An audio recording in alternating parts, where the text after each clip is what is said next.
Greetings, my friends. This is Archanis, and today I'm going to go over with you all Session Zero. Session Zero is a concept in a lot of tabletop role playing games, and specifically a shorthand term in the tabletop role playing community, where there is a number of subjects that are discussed prior to the actual starting of the game. This ranges from things such as safety tools to boundaries to the setting, character creation, explaining the rules of the game, homebrew, etc. So for this video, as you may have noticed, this is going to be a two-part series. And for this first part of the game, we are going to go over specifically boundaries, communication, and safety tools. So the first element is just to go a little bit more in depth into what Session Zero is and what purpose it serves. It is also important to note that Session Zero is not necessarily conducive to all forms of tabletop role-playing games or TTRPGs, and this is especially true, I believe, for micro RPGs, which are game systems such as Roll for Shoes and Everybody is John and things like that that are built more specifically to be a game that you sit down and play in like maybe 1 to 3 hours. This is also a little different from how Session Zero works when it comes to things like one-shots, which are longer standing games like D&D, Shadowrun, Mutants and Masterminds, etc., but where you're only going to be playing one sit-down session of those games, though of course sometimes they expand into being a little bit more than that. This is because a Session Zero often takes the place of a session, as the name might suggest, where you spend a lot of time going over the background aspects of the game and elements that are important for creating a supportive and fun and collaborative gaming experience between the game master, the GM, and the players. And this can also be accomplished in other ways because some aspects, safety tools especially, are important for pretty much any type of gaming experience, whether or not it's a one session game or a multi session game.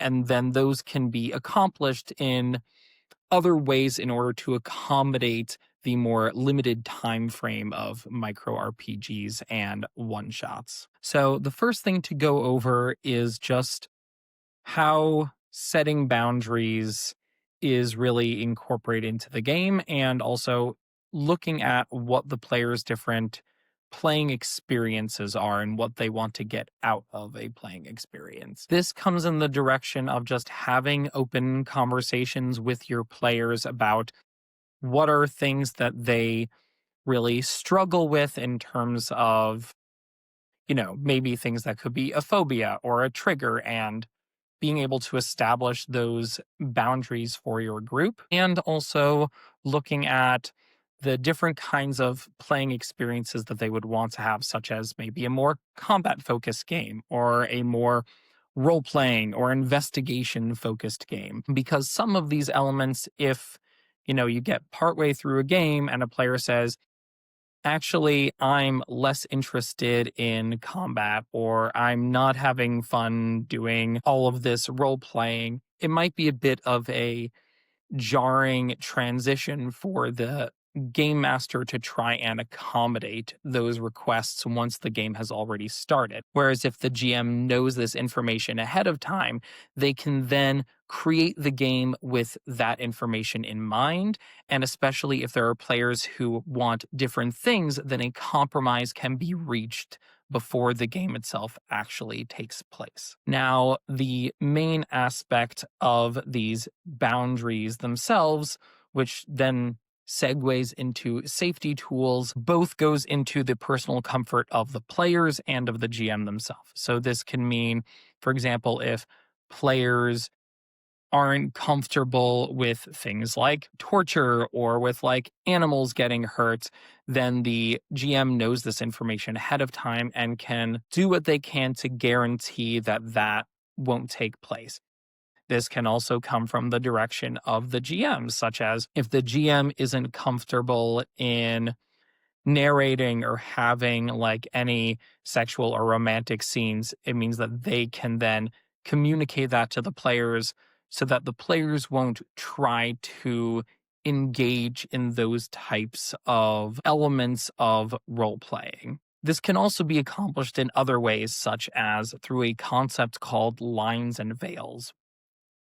Lines are much more strict boundaries that cannot be crossed. This can be because they are triggering. It could be that these are phobias, or maybe they just make the player or GM like very viscerally uncomfortable and would be dysregulating for them or lead to disruption of the game. So, for example, if a player has a phobia of spiders and their lines being a shorthand for these boundaries, means that they would not want to have any sort of spiders be in the game. With the GM then having this knowledge, they can then incorporate that information into how they develop the game. Veils, on the other hand, are kind of a fade to black. These are scenes that are uncomfortable, but are not so uncomfortable that they need to be completely eliminated from the game, but instead can be kind of just implied, or the scene itself can be kind of skipped over until we get to either the results of the scene or the other aspects of the adventure that come directly after that scene. So this could be maybe player has like torture as one of their veils. So the GM can then like describe like, oh, this person is about to be tortured, and then like fade to black and you see kind of what happened at the end, where it's like, oh, the person who was tortured, now they need like the help of the adventuring party in order to continue whatever the objective of the game would be. And sometimes this means just not describing those scenes at all. Sometimes it means describing them in very brief, like non-descriptive details, etc. It's all about having these open lines of communication between the players and the GM. Now, if you're running a one shot or a micro RPG, or even if you're not, and it would just be more convenient to do so, you can try and explore what some of these boundaries and veils are by sending out something like a survey ahead of time to your players that they can answer anonymously, to just be like, okay, these are the kind of things that I want to experience in the game. These are the things that I don't. These are the things that are going to be like a strict no cross boundary for me, etc. In addition to lines and veils, there is then this more specific concept called safety tools. Safety tools was explored in depth by Megan A. Connell in her book Tabletop Role Playing Therapy. And the idea behind safety tools is these are non-disruptive tools that can be implemented into the game that allow players to also perhaps have a little bit more anonymity, where things like cards or tokens or hand signals, etc., can be used to convey what the current emotional or safety state of the player and also the GM are as the game is progressing. These are also ongoing processes, which both with lines and veils and safety tools can be constantly iterated on as the game progresses. For example, maybe a player doesn't think ahead of time like, oh, you know, fighting zombies and stuff like that is going to be like a really hard like boundary for me. But maybe in your session 0, they're not going to think about that. They're not going to have that off the top of their head. And that's also another place where these safety tools come in handy, as I am about to explain. So there are at least 3 different safety tools that I want to go over, but they're is a wide variety of safety tools out there. If you just look it up, search on the internet, anything like that. You can also develop your own specific safety tools as a GM or for your specific group of players. The most basic of these safety tools is the traffic light system, where you have red, yellow, and green. Red being this is a hard stop. This situation is starting to feel like way too uncomfortable or triggering or very dysregulating.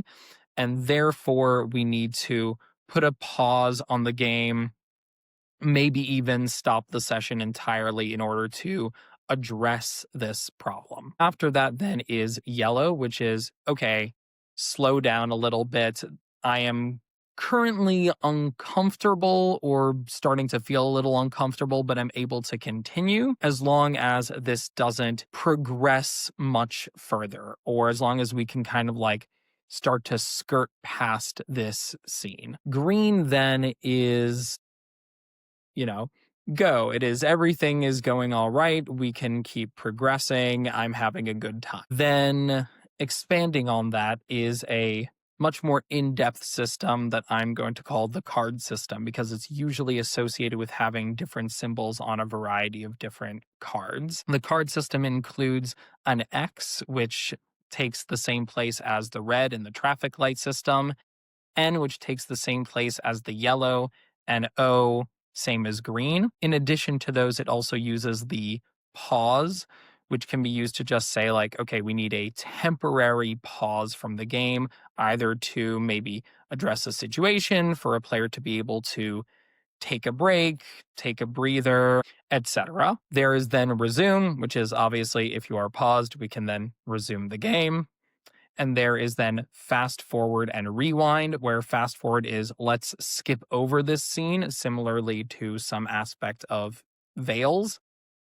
And rewind is let's go back to the previous scene and change things so that the uncomfortable situation that we needed to rewind from can be either passed over or redone so that it doesn't create problems for those players. A system that then Megan A. Connell described near the end of her book that I am currently adapting into one of my games uses both the X and the pause button from the card system, and then kind of uses a meh emoji face symbol in place of the N or yellow light, and a happy face in place of the green light or the O. In addition to that, my players have used very effectively the pause button in this latest system